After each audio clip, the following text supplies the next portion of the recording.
Dirty dealings, corporate battles, consumer woes. This is Evening 5. The Life Insurance Association of Malaysia has clarified that it is still currently in discussions with Bank Negara regarding measures to alleviate the burden on policyholders due to the significant increase in medical claims over the past few years. In a statement, Liam explained that it did not say that there was no immediate change to the plan to adjust the premiums on policies by 40 to 70%, as was reported by the New Straits Times news portal earlier. The organisation elaborated that over a period of 2021 to 2023, unprecedented cumulative medical claims cost inflation of 56% placed many insurers in a critical position on their medical books of business, having to manage a high ratio of claims over premiums. However, Liam added that insurers have agreed to manage future significant rate revisions to ease the burden on policyholders resulting from higher claims.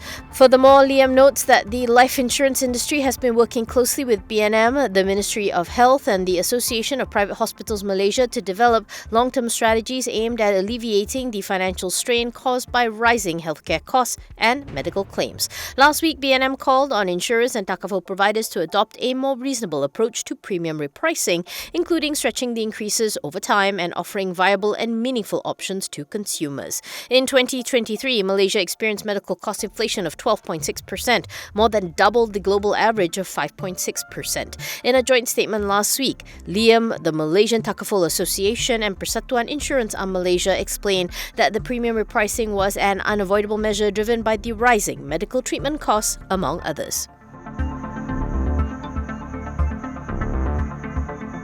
The United Kingdom will officially become a member of the Comprehensive and Progressive Agreement for Trans-Pacific Partnership, or CPTPP, on December 15th, marking the first ever free trade agreement between the UK and Malaysia. The milestone was celebrated on Tuesday with a countdown launch event led by Acting British High Commissioner to Malaysia, David Wallace, and Malaysia's Minister of Investment, Trade and Industry, Datuk Sri Tengku Zafrul Abdul Aziz. The FTA will eliminate 94% of tariffs between Malaysian and UK goods, including key sectors such as automotive, aerospace and cocoa, according to a statement. With the implementation of the CPTPP, the UK is expected to see increased exports of products such as chocolate and cars to Malaysia as well, and the FTA will further open the UK market for Malaysian commodities like palm oil, rubber and timber. Malaysian businesses also stand to benefit from duty-free exports, particularly in established sectors such as electric and electronics, machinery and parts. In a press conference, Zafrul noted that this reduction in tariffs is expected to enhance trade, services and investments between the two countries. Wallace noted the significance of the UK's CPTPP membership, stating that the agreement will foster growth and prosperity for both nations by eliminating tariffs and streamlining trade processes. With UK's entry, the CPTPP now encompasses 12 nations across 5 continents, including Australia, Brunei, Canada, Chile, Japan, Malaysia, Mexico, Peru, New Zealand, Singapore and Vietnam. UK's presence in the CPTPP would raise the combined gross domestic product of its members from over £9 trillion to around £12 trillion, increasing their share of global GDP from 12 to 15%, according to the statement. Binastra Corp has bagged a building contract worth $327.7 million to build 2 blocks of a 58-storey service apartment for the Vivids at Bukit Jalil project. According to the BOS filing, the contract was awarded by Exim Bukit Jalil City to Binastra's wholly owned subsidiary, Binastra Builders.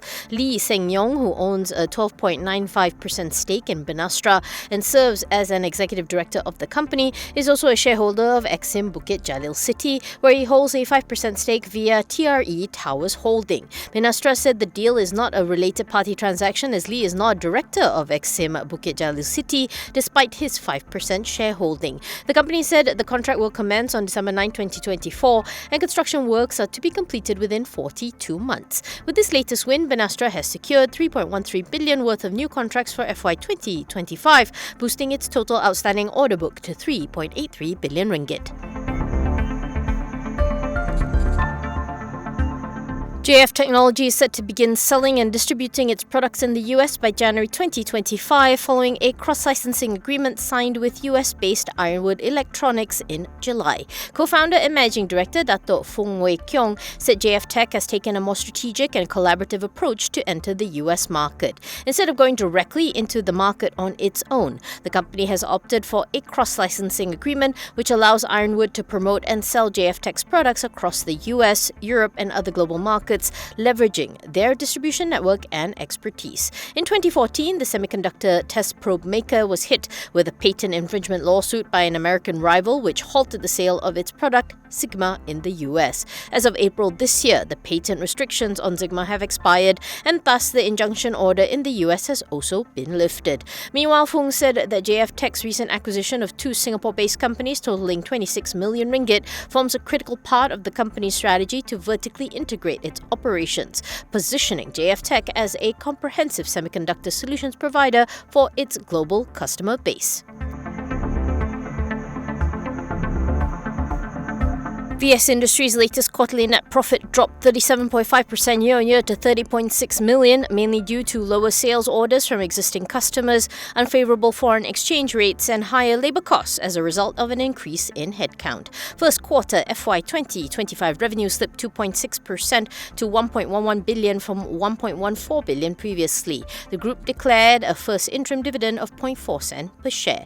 On prospects, VS Industry MD Dato' S.Y. Gun notes that the global macroeconomic environment continues to improve, with the second interest rate cut in the US in November providing further stimulus to businesses and boosting consumer sentiment. For its Malaysian operations, he said sales orders remain strong and are trending upward, supported by recovering demand and new model launches from key customers. In the Philippines, Gun said renovation work on its newly established facility under VS Industry Philippines is progressing as planned, with completion expected within the next 2 months. He added that barring unforeseen circumstances and premised on those developments, the board remains positive about the group's outlook and financial performance in the current fiscal year.